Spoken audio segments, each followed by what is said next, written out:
கோவான்னு சொல்லுவாங்க. அதாவது red diamond Goa Japan வெரைட்டிஸில் போட்ட மாதிரி இது வந்து பார்த்தீங்கன்னாக்கில் பிளாக் டைமண்ட் கோவா. ஸோ இதுவுமே எல்லாமே கிராஃப்டட் பிளான்ட் தான்.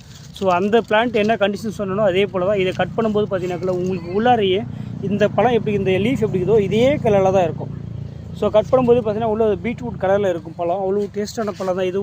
இதுவுமே வந்து பார்த்தீங்கன்னா சீடு வந்து ரொம்ப மெதுவானது தான், ரொம்ப டேஸ்ட்டான ஒரு பழம். இதுவுமே பார்த்தீங்கன்னா உங்களுக்கு வந்து 200 கிராம்லேருந்து 400 கிராம் சைஸில் பழம் வரும். இதுவுமே நீங்கள் தோட்டம் போடுறதா இருந்தாலுமே கமர்ஷியலாக பண்ணணுன்னாக்கில் ஒரு 10 அடிக்கு கேப்பில் போடலாம். வருஷம் ஃபுல்லாகவே உங்களுக்கு வரணுன்றதுனா மேக்ஸிமம் அந்த லீஃப் எல்லாமே கட் பண்ணிவிட்டு மேலே பிரான்ச்சஸ் கொனையில் பாருங்கள் இந்த மாதிரி கட் பண்ணி எடுத்துடணும். ஸோ இது போல் கட் பண்ணி எடுத்துட்டிங்கன்னா உங்களுக்கு அந்த டோட்டலாக மேலே போகாமல் எல்லாமே கீழே வர ஆரம்பிச்சிடும் பிரான்ச்சஸ்ஸு. அதாவது ஹைட்டில் விடக்கூடாது. மேக்ஸிமம் கமர்ஷியலில் பண்ணும்போது ஒரு 8 அடிக்கு மேலே விட்டிங்கன்னா நம்ம பழம் பறிக்கிறதுக்கு ரொம்ப சிரமமாக இருக்கும்.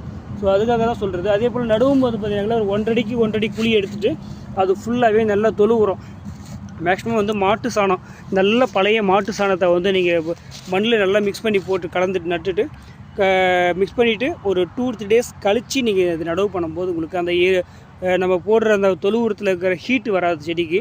ஸோ அப்போ வேறு எந்த டேமேஜும் இல்லாமல் செடி சூப்பராக வரும்.